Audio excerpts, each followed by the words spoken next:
Hi friends, welcome to Amizhthampoo. சென்னைக்கு வந்ததுலேருந்து வீட்டு வேலையே நான் மாற்றி வந்து பார்த்துட்டு இருந்தேன். அகரனுக்கு வந்து ஜூன் 15 அதாவது வியாழக்கிழமை வந்து ஸ்கூல் வந்து ஸ்டார்ட் ஆக போகுது. ஸோ அவனுக்கான புக்ஸு, யூனிஃபார்ம் இதெல்லாம் ஹோம்ஒர்க் இதெல்லாமே எதுவுமே இன்னும் வந்து கம்ப்ளீட்டாக ரெடி பண்ணவே இல்லை. ஸோ இந்த விலாகில் வந்து கம்ப்ளீட்டாக அகரனுக்கான ஒரு டே மாதிரி அது எல்லாமே நம்ம வந்து ரெடி பண்ண போகிறோம். அண்ட் அகரனோட சிலபஸில் பார்த்திங்கன்னா இந்த இயர் வந்து புதுசாக மேக்மில்லனோட புக் கிட் வந்து இன்க்ளூட் பண்ணியிருக்காங்க. அதுவுமே நான் உங்ககிட்ட என்னென்ன புக்ஸ் அப்படிங்கிறத நம்ம வந்து பார்க்கலாம். ஸோ கண்டிப்பாக இந்த vlog வந்து இன்ட்ரெஸ்டிங்காக இருக்கும். ஸோ வீடியோ ஸ்கிப் பண்ணாமல் பாருங்கள். அதுக்கு முன்னாடி சேனலுக்கு சப்ஸ்கிரைப் பண்ணனா சப்ஸ்கிரைப் பண்ணிடுங்க. வாங்க இப்போ வீடியோக்குள்ளே போகலாம். ஸோ அகரனுக்கு தான் ஜூஸ் வந்து ப்ரிப்பேர் பண்ண போகிறேன். சுடு தண்ணியில் பார்த்திங்கன்னா நம்ம காய வச்சு எடுத்து வச்சுருந்த சங்குப்பூ இருக்குது இல்லையா, அது வந்து கொஞ்சமாக சேர்த்திருக்கேன். ஸோ 2லேருந்து 5 நிமிஷம் அப்படியே நம்ம அந்த சுடு தண்ணியில் போட்டு வச்சிட்டோன்னா அதில் இருக்க சத்து அந்த கலர் எல்லாமே உள்ளே வந்து இறங்கிடும். இப்போ பார்த்திங்கன்னா ரெடி ஆகிடுச்சு. ஸோ அந்த பூ மட்டும் நம்ம தூக்கி போட்டு அந்த தண்ணியை அப்படியே நம்ம வந்து யூஸ் பண்ணிக்கலாம். இதில் வந்து நீங்கள் லெமன் ஜூஸும் சேர்க்கலாம். என்கிட்ட வந்து சாத்துக்கொடி இருந்துச்சு. ஸோ அதை வந்து புழிஞ்சிட்டு அதோட ஜூஸ் வந்து சேர்த்துருக்கேன். நான் சக்கரை, தேன் அந்த மாதிரி எதுவுமே சேர்க்க போகிறதில்ல. அகரனுக்கு நான் வந்து இந்த சாத்துக்கொடி, ஆரஞ்சு இதெல்லாமே வந்து சக்கரை போடாமல் தான் ஜூஸ் வந்து குடிக்க பழக்கியிருக்கனால இதுவுமே கொடுத்தோம் அப்படின்னா அப்படியே வந்து ப்ளெயினாக குடிச்சுப்பான். ஸோ அப்படியே நம்ம ஜூஸ் பாட்டிலில் ஊற்றிட்டு அவருக்கு வந்து ரெடி பண்ணி கொடுத்துடலாம். இதில் நிறைய சங்குப்பூவில் பார்த்திங்க அப்படின்னா ஸ்கின்னுக்கும் சரி உள்ள ஹெல்த்துக்கும் சரி குடிக்கும் போது வந்து நிறைய பெனிஃபிட்ஸ் வந்து இருக்குது. ஸோ உங்களுக்கும் கிடச்சிது அப்படின்னா நீங்களும் ட்ரை பண்ணி பாருங்கள்.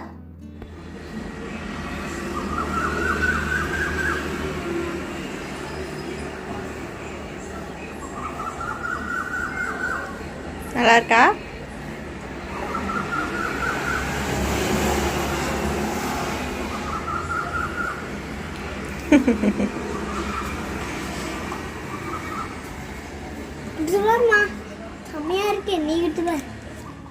ஸோ அகரனுக்கு ஜூஸ் கொடுத்தாச்சு. அவனோட புக்ஸ் எல்லாமே பைண்டிங் பண்ண வேண்டியது இருக்குது. ஸோ அதெல்லாமே நம்ம வந்து எடுத்து வச்சிடலாம். இது இந்த இயர்க்கான ஸ்கூல் பேக் தான். இது வந்து நான் முன்னாடியே சொன்னேன் இல்லையா, மேக்மில்லன் நியூ சிலபஸ் கிட் வந்துருக்குன்னு. ஸோ அதுக்கான கிட்டு தான். அகரன் வந்து இந்த தடவை வந்து LKG to UKG தான் இந்த இயர் வந்து படிக்க போகிறாரு. ஸோ அதுக்கான கிட்டு தான் இது. அதுக்கான செக்லிஸ்ட்டும் பார்த்திங்கன்னா முன்னாடி வந்து இந்த கிட்டில் என்னென்ன இருக்கோ அப்படிங்கிறது எல்லாமே கொடுத்துருக்காங்க. ஸோ இந்த இயர் தான் புதுசாக இந்த மேக்மில்லனோட சிலபஸ் வந்து இன்க்ளூட் பண்ணியிருக்கறனால எனக்குமே பெரிய ஒரு ஐடியாவே கிடையாது இது எப்படி இருக்கோ அப்படின்னு சொல்லிட்டு. நான் இதுக்கு முன்னாடி கேள்விப்பட்டதும் இல்லை. ஸோ நீங்கள் யாராவது மேக்மில்லன் சிலபஸ் வந்து உங்கள் குழந்தைங்க ஏதாவது படிச்சிருக்காங்க உங்களுக்கு தெரியும் அப்படின்னா கீழே வந்து கமெண்ட் பண்ணுங்கள். ஸோ இந்த கிட்டை வந்து அன்பாக்சிங் பண்ணிவிட்டு உள்ளே என்னென்ன இருக்குது அப்படிங்கிறது எல்லாமே காட்டுறேன். நான் முன்னாடியே சொன்ன மாதிரி இது வந்து UKG சீனியர் கேஜிக்கான கிட்டு இது. ஸோ இந்த ஜிப்லாக் கவரில் பார்த்திங்கன்னா ஃப்ளாஷ் கார்டு மாதிரி இருக்கும் இல்லையா, ஸோ அந்த மாதிரி வீக் டேஸு அதெல்லாமே வந்து இந்த கார்டில் வந்து ஃப்ரண்ட் அண்ட் பேக் ரெண்டுலேயுமே போட்டு பார்த்திங்க அப்படின்னா நிறைய ஃப்ளாஷ் கார்டு மாதிரி கொடுத்துருக்காங்க. மந்த்தும் இருக்குது. அதுக்கப்புறம் பார்த்திங்கன்னா நிறைய பார்த்திங்கன்னா அந்த ஃப்ளாஷ் கார்ட்ஸில் வந்து கொடுத்துருக்காங்க.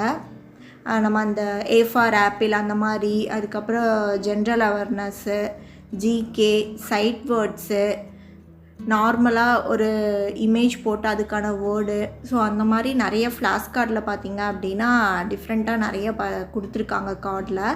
அண்டு இது வந்து ஏதோ ஆப் மேக்மில்லனுக்குன்னு தனியாக ஒரு ஆப் இருக்குது அப்படிங்கிற மாதிரி ஸ்கூலில் சொல்லியிருந்தாங்க. அது உள்ள ஸ்கூலுக்கு ஸ்டார்ட் ஆனதுக்கப்புறம் தான் அது கம்ப்ளீட்டாக எங்களுக்கே வந்து என்னங்கிறது வந்து தெரியும். அப்போ நான் உங்களுக்கு வந்து சொல்கிறேன். ஸோ இது கூடவே பார்த்திங்கன்னா நிறைய இந்த மாதிரி இமேஜஸ் எல்லாமே போட்டுட்டு ஐ கேன், ஐ வில் அப்படிங்கிற மாதிரி கிட்ஸுக்கு வந்து சொல்லித்தர மாதிரி நிறையா பிரெயின் பிரேக்ஸ் அப்படிங்கிற ஒரு டாபிக் கீழே நிறைய இந்த மாதிரி ஆக்டிவிட்டீஸ் மாதிரிலாம் அவங்க குழந்தைங்களுக்கு சொல்லித்தரதுக்கு எல்லாமே கொடுத்துருக்காங்க. இந்த மாதிரி ஸ்டிக்கர்ஸ் மாதிரி. அண்டு இது வந்து நம்ம அந்த பாம்பு விளையாடுவோம் இல்லையா, ஸோ அதுக்கான ஒரு இதுவுமே கொடுத்துருக்காங்க. ஸோ டைஸ் நம்ம உருட்டி விட்டு அந்த பாம்பு ஏணியெல்லாம் நம்ம விளையாடுவோம் இல்லையா, அந்த இதுக்கான ஒரு இதுவும் வந்து கொடுத்துருக்காங்க. ஸோ அதுவுமே கிட்ஸுக்கு யூஸ்ஃபுல்லாக இருக்க மாதிரி அந்த இமேஜஸ் எல்லாம் போட்டு அங்கே வேர்ட்ஸும் மாதிரி டைலாக்ஸ் அந்த மாதிரி கொடுத்துருக்காங்கன்னு நினைக்கிறேன். ஸோ அது போக உள்ள ஒரு சர்டிஃபிகேட்டு கொடுத்துருக்காங்க பாருங்கள். ஸோ ஃபைனலாக இதெல்லாம் கம்ப்ளீட் பண்ணதுக்கான சர்டிஃபிகேட் கொடுக்குற மாதிரி. அண்ட் தென் இப்போ நெக்ஸ்ட்டு என்னென்ன புக்ஸ் இருக்குது இதில் அப்படிங்கிறது நம்ம வந்து பார்த்துடலாம். இதில் வந்து சீனியர் கேஜிக்கானது அப்படிங்கிறனால ஃபஸ்ட்டு பார்த்திங்க அப்படின்னா ரைம்ஸ் அண்ட் சாங்ஸு. ஸோ ரைம்ஸுமே பார்த்திங்கன்னா புக்கு நல்லா குழந்தைங்களுக்கு பிடிக்க மாதிரி கலர்ஃபுல்லாக பிக்சரைஸ் பண்ணி ரைம்ஸு, அது கீழே அந்த ரைம்ஸுக்கு ஒரு ரைம்ஸுக்கான சைட் வேர்ட்ஸும் கீழே வந்து மென்ஷன் பண்ணியிருக்காங்க, அதுலேயே ஆக்டிவிட்டியும் இருக்க மாதிரி. நெக்ஸ்ட்டு இந்த புக் பார்த்திங்கன்னா ஸ்டோரிஸ்க்கான புக்கு. இதுவுமே வந்து உள்ளே வந்து ஃபுல்லாக அந்த ஒவ்வொரு ஸ்டோரிஸுமே வந்து நிறைய டிஃப்ரெண்ட் ஸ்டோரிஸ் இருக்குது. எல்லாத்துக்குமே அதுக்குமே பிக்சரைஸ் பண்ணி ஸ்டோரிஸ் வந்து போட்டிருக்காங்க. நெக்ஸ்ட்டு இந்த புக்கு என்னன்னு பார்த்தீங்கன்னா ஹேண்ட் ரைட்டிங்க்கான புக்கு. இப்போ வந்து யூகேஜி அப்படிங்கிறதுனால இப்போ இருந்து பார்த்திங்கன்னா கர்சிவ் லெட்டர்ஸ்லாம் ஸ்டார்ட் பண்ணுவாங்க இல்லையா. ஸோ அந்த கர்சிவ் லெட்டருக்கான பேசிக்லேருந்து அப்படியே கொஞ்சம் எல்லா லெட்டர்ஸுமே கர்சிவில் எழுதுற பழக்கிறதுக்கான ஹேண்ட் ரைட்டிங் புக் வந்து கொடுத்துருக்காங்க. அண்டு நெக்ஸ்ட்டு பார்த்திங்கன்னா ஒரு க்ரியேட்டிவ் கோடிங் அப்படின்னு போட்டுட்டு ஒரு புக் இருக்குது. இதெல்லாமே கொஞ்சம் ஆக்டிவிட்டீஸ் எல்லாமே டிஃப்ரெண்ட்டாக இருக்கும் அப்படிங்கிற மாதிரி அவங்க புக்கு கிட்டு வாங்கிட்டு வரும்போது வந்து சொன்னாங்க. ஸோ நிறைய டிஃப்ரெண்ட்டாக ஆக்டிவிட்டீஸ் வந்து குழந்தைங்களுக்கு வந்து இருக்குது. அண்ட் இந்த புக் ஃபுல்லாமே பார்த்திங்கன்னா நம்மளோட அந்த ஃபோனிக் சவுண்டு இருக்குது இல்லையா, ஸோ அதை பேஸ் பண்ணி எப்படி படிக்கணும் அந்த ஃபோனிக் சவுண்டுக்கான ஃபுல்லாக பார்த்திங்க அப்படின்னா அந்த புக்கில் வந்து நிறைய டிஃப்ரெண்ட் ஆக்டிவிட்டீஸ் வந்து இருக்குது. அண்ட் இது வந்து ஜென்ரல் அவேர்னஸ்க்கான புக்கு.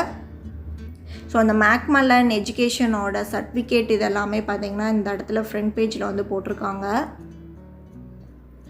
ஜென்ரல் அவேர்னஸில் வந்து ஜிகே, அதுக்கப்புறம் காமனாக டாபிக் எல்லாமே இருக்கும் இல்லையா, ஒவ்வொரு டாபிக் கீழே குழந்தைங்களுக்கு ஆக்டிவிட்டி மாதிரியோ அந்த மாதிரி நிறைய பார்த்திங்க அப்படின்னா இந்த ஜென்ரல் அவேர்னஸில் வந்து கொடுத்துருக்காங்க. ஸோ எல்லாமே பிக்சரைஸ் பண்ணி நிறைய டிஃப்ரெண்ட் ஆக்டிவிட்டீஸ் இருந்துச்சுன்னா குழந்தைங்களுக்கு வந்து கொஞ்சம் இன்ட்ரெஸ்ட்டாக இருக்கும். அகரன் எல்லாமே பார்த்திங்கன்னா அந்த மாதிரிலாம் இருந்துச்சு அப்படின்னா கொஞ்சம் இன்ட்ரெஸ்ட்டாக வந்து பண்ணுவான். நெக்ஸ்ட்டு இந்த புக் பார்க்கலாம். இது வந்து ஆர்ட் அண்ட் கிராஃப்ட்காகவே தனியாக ஒரு புக் வந்து கொடுத்துருக்காங்க. ஸோ இதெல்லாமே வந்து டிஃப்ரெண்ட் டைப்ஸில் வந்து ஆர்ட் ஒவ்வொன்றும் ஒவ்வொரு டிஃப்ரெண்ட்டாக ஆக்டிவிட்டீஸ் பண்ணுற மாதிரி. இது வந்து டிஷர்ட் பிரிண்டிங், ஒவ்வொன்றும் ஒவ்வொரு டிஃப்ரெண்ட்டாக ஆர்ட் இதில் வந்து கொடுத்துருக்காங்க. அண்ட் அப்படியே நம்ம உள்ளே போனோம் அப்படின்னா கிராஃப்ட்டுக்கான ஐட்டமும் வந்து ஸ்டெப் பை ஸ்டெப்பாக எப்படி ஒரு கிராஃப்ட்டை வந்து பண்ணுறது அப்படிங்கிற மாதிரியும் கொடுத்துருக்காங்க. ஸோ கண்டிப்பாக இதெல்லாமே குழந்தைங்களுக்கு வந்து சொல்லி கொடுக்கும்போது கொஞ்சம் இன்ட்ரெஸ்டாக தான் இருக்கும்னு நினைக்கிறேன். அண்ட் இதுவுமே வந்து ஒரு ஆக்டிவிட்டிக்கான லேர்னிங்க்கான லெட்டர்ஸ் ஆல்ஃபபெட்ஸ் இருக்கு இல்லையா, அதை பேஸ் பண்ணி அந்த மாதிரி வேர்ட்ஸு சைட் வேர்ட்ஸு அந்த மாதிரி எல்லாத்துக்குமே ரிலேட்டடான ஒரு ஆக்டிவிட்டி புக் தான் இது. ஸோ இந்த சிலபஸ் இப்போ பார்த்த வரைக்குமே கொஞ்சம் இன்ட்ரெஸ்டிங்காக நல்லா தான் இருக்குது. ஸோ குழந்தைங்க வந்து இன்னும் படிக்கும் போது தான் நமக்கு வந்து தெரியும் அது எந்த அளவுக்கு நல்லா இருக்குது அப்படின்னு சொல்லிட்டு. அண்ட் இந்த புக்கும் பார்த்திங்கன்னா மேத்ஸ் ரிலேட்டடுக்கான ஸ்கில்லுக்கான புக்கு. ஸோ பேசிக்கான மேத்ஸ்லேருந்து அந்த கவுண்டிங், அதுக்கப்புறம் ஷேப்ஸு, அடிஷன், சப்ராக்ஷன், அந்த மாதிரி பிஃபோர் நம்பர் ஆஃப்டர் அந்த மாதிரி ஆக்டிவிட்டீஸ் எல்லாமே வந்து இருக்கும் இல்லையா. ஸோ மேத்ஸ் ரிலேட்டடாக ஸோ அதுக்கான ஒரு கம்ப்ளீட்டான ஒரு டிஃப்ரெண்ட் நிறைய ஆக்டிவிட்டீஸ் பார்த்திங்க அப்படின்னா டிஃப்ரெண்ட்டாக வந்து கொடுத்துருக்காங்க. ஸோ இந்த புக்ஸ் எல்லாம் தான் அகரனோடது வந்து பைண்டிங் வந்து பண்ண சொல்லியிருக்காங்க. நாங்கள் வந்து ஹார்ட் பைண்டிங் தான் போடலான் இருக்கோம். அப்போ தான் புக்ஸ் வந்து கொஞ்சம் டேமேஜ் ஆகாமல் அந்த இயர் ஃபுல்லாக பார்த்திங்க அப்படின்னா நமக்கு வந்து பத்திரமா இருக்கும். ஸோ அதெல்லாமே எடுத்து வச்சிடலாம். நெக்ஸ்ட் வந்து அகரனுக்கான யூனிஃபார்மும் இன்னும் வந்து நாங்கள் ஸ்டிச் பண்ண கொடுக்கல. இப்போ தான் வந்து ஸ்கூல்லேருந்தே வந்து வாங்கிட்டு வந்து ஒரு 2 days ஆச்சு. ஸோ இன்றைக்கி வந்து ஸ்டிச் பண்ண கொடுத்துடலான்னு சொல்லிட்டு ஸோ அதையும் வந்து எடுத்தாச்சு. டோட்டலாக வந்து 3 செட்டு வந்து கொடுத்துருக்காங்க. அதை வந்து ஸ்டிச் பண்ணணும். இது வந்து ஷர்ட்டு, கீழே அந்த ப்ளெயினாக க்ரீன் டார்க் க்ரீன் பார்த்திங்க அப்படின்னா ட்ரௌசர் வரும். ஸோ கிளாத் நல்லா திக்காகவே காட்டன் மெட்டீரியல் தான், குவாலிட்டி வைஸ் சூப்பராகவே இருக்குது. ஸோ லாஸ்ட் இயர் பார்த்திங்க அப்படின்னா யூனிஃபார்ம் இவங்களுக்கு வந்து நீங்கள் வீடியோஸ் முன்னாடியெல்லாம் பார்த்துருந்தீங்கன்னா தெரியும், அந்த டிஷர்ட் போட்டு நார்மல் அந்த பனியனில் இருக்கும் இல்லையா, ஸோ அந்த ஒரு செட் மட்டும்தான் கொடுத்துருந்தாங்க. நார்மல் யூனிஃபார்ம் வந்து கிடையாது, கொடுக்கல. ஸோ இந்த தடவை வந்து ப்ராப்பராக யூனிஃபார்ம் பார்த்திங்க அப்படின்னா கொடுத்துருக்காங்க. அதுக்கு ஸ்டிச்சிங் மாடலும் கொடுத்துருக்காங்க. ஸோ எந்த மாதிரி ஸ்டிச் பண்ணணும் அப்படின்னு சொல்லிட்டு இது வந்து நார்மல் ஷர்ட் ட்ரௌசர் இல்லாமல் அந்த ட்ரௌசர்லேருந்து பெல்ட் மாதிரி வரும் இல்லையா நமக்கு போடுறதுக்கு, ஸோ அந்த மாதிரி மாடலில் வந்து ஸ்டிச் பண்ண சொல்லி கொடுத்துருக்காங்க. ஸோ சைடில் நோட்டும் கொடுத்துருக்காங்க, எவ்வளோ இன்ச் எவ்வளோ சைஸ் இருக்கணும் அந்த மாதிரி டீட்டெயில்ஸ் எல்லாமே இருக்குது. ஸோ கையோடு பார்த்திங்கன்னா புக்கும் பைண்டிங் போட கொடுத்துட்டு அண்டு ஸ்டிச்சிங்க்கும் கொடுத்துட்டு வந்துட்டோம் அப்படின்னா அந்த வேலை முடிஞ்சிடும். அதுக்கப்புறம் இன்னும் ஹோம்ஒர்க் பண்ண வைக்கணும் அகரனை, கொஞ்சம் பெண்டிங் இருக்குது, அதெல்லாமே பார்க்கலாம். ஸோ அவரும் ஆஃபீஸ்லேருந்து சீக்கிரமாகவே வந்துட்டார். சரி கையோடு பார்த்திங்கன்னா புக்ஸ் அண்டு யூனிஃபார்மே வந்து ஸ்டிச் பண்ணுறதுக்கு வந்து கொடுத்துட்டு வந்துடலாம் அப்படின்னு சொல்லிட்டு அப்போவே பார்த்திங்கன்னா ரெண்டுமே எடுத்துகிட்டு வந்து கிளம்பிட்டோம். ஸ்டிச்சிங்க்கு வந்து வீட்டு பக்கத்துலேயே இருக்கிற ஒரு கடையில் தான் பார்த்திங்கன்னா கொண்டு வந்து கொடுத்துருக்கோம். ஸோ அவங்க வந்து அளவு எடுத்துகிட்டு இருக்காங்க. அகரனுக்கு இதுதான் ஃபர்ஸ்ட் டைம் வந்து அளவு எடுத்து ஒரு ட்ரெஸ்ஸு யூனிஃபார்ம் அதெல்லாம் ஸ்டிச் பண்ணுறது வந்து இதுதான் வந்து ஃபர்ஸ்ட் டைம். ஸோ எங்களுக்கே ஒரு எக்ஸைட்டிங்காக நல்லா இருந்துச்சு. ஸோ அதனால அளவெல்லாம் மெஷர் பண்ணி எழுதிட்டுருக்காங்க. ஸோ யூனிஃபார்ம் ஸ்டிச் பண்ணி வரட்டும், அவன் போடும்போது உங்களுக்கு கண்டிப்பாக எப்படி இருக்குன்னு காட்டுறேன். நெக்ஸ்ட்டு அந்த வேலை முடிச்சுட்டு அப்படியே கையோடு வந்து பைண்டிங்க்கும் கொடுத்துட்டு வந்துடலான்னு சொல்லிட்டு ஒரு கிலோமீட்டர் டிஸ்டன்ஸில் இருக்கும் வீட்டிலேருந்து. ஸோ அங்கே பைண்டிங் கொடுக்கறதுக்காக தான் வந்து போயிட்டுருக்கோம். ஸோ போகிற வழியில் அந்த க்ளவுட்ஸ் பாருங்கள், ஈவினிங் டைமில் ரொம்ப அழகாக இருந்துச்சு பார்க்குறதுக்கே. ஸோ அப்படியே பைண்டிங் கொடுக்கவும் வந்தாச்சு.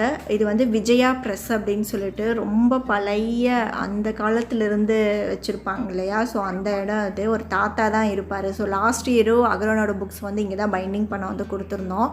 ஸோ புக்ஸ் எல்லாமே வந்து நிறையா வந்திருக்கனால மிஸ் ஆகிடும். அதனால் நீங்கள் பேர் எல்லா புக்ஸ்லையுமே எழுதி வச்சுடுங்க அப்படின்னு சொன்னாங்கன்னு சொல்லிட்டு அவர் பேர் எழுதி வச்சிட்ருக்காரு. ஸோ ரொம்ப நல்லா பேசுவார் அவர். நாங்கள் லாஸ்ட் இயர் இங்கே தான் கொடுத்தோம். சரி இங்கேயே கொடுத்துடலாம் அப்படிங்கிறதுக்காக ஹார்ட் பைண்டிங் தான் வந்து போட சொல்லி வந்து கொடுத்துட்டு வந்திருக்கோம். டின்னருக்கு வந்து சுரக்காய் போட்டு ஒரு மசாலா சப்பாத்தி மாதிரி தான் வந்து ப்ரிப்பேர் பண்ண போகிறேன். இதுக்கு எல்லாமே சுரக்காயெலாம் துருவி ரெடி பண்ணிட்டேன். இது வந்து நீ மாவு பிணைஞ்சிட்டு நம்ம அப்படியே சப்பாத்தி போட ஸ்டார்ட் பண்ணிடலாம். நான் வந்து நார்மல் கோதுமை மாவு எடுக்காமல் மல்டிக்ரெயின் ஆட்டா இருக்கும் இல்லையா, அதுதான் இன்றைக்கி வந்து எடுத்திருக்கேன். இதில் வந்து நம்ம துருவி வச்சுருக்க சுரக்காவும் அதில் தண்ணி ஃபுல்லாக புழிஞ்சிட்டு தண்ணி தனியாகவும் எடுத்து வச்சுருக்கோம். ஸோ அந்த தண்ணியவே கொஞ்சம் கொஞ்சமாக சேர்த்து நார்மல் சப்பாத்தி மாவு பிசைவோம் இல்லையா, அதே மாதிரி நம்ம வந்து பிணைஞ்சு எடுத்துக்கலாம். ஸோ மாவு பிணைஞ்சு வச்சுட்டு அகரன் வந்து ஹோம்ஒர்க் எழுதிட்டுருக்கான். நம்ம அப்படியே சைடில் போயிட்டு அவன் எப்படி எழுதுறான் அப்படிங்கிற அதையும் செக் பண்ணிவிட்டு வந்துடலாம். இல்லைப்பா, இல்லை 3 எழுதியிருக்கானா இல்லை நிறைய எழுதியிருக்கானா அந்த மாதிரி தான் நான் எழுதுனேன்.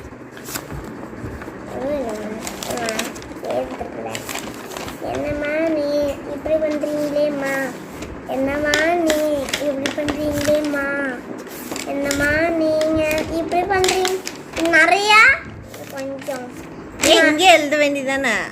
வேணாம், அதனால தான் லேட்டாகும் தான் 3 எடுத்துறேன். சரி எழுது. அப்போ என்ன சொன்னேன்? 59க்கு அப்புறம் என்ன? 59க்கு அப்புறமா எனக்கு அது தெரியலையே. 60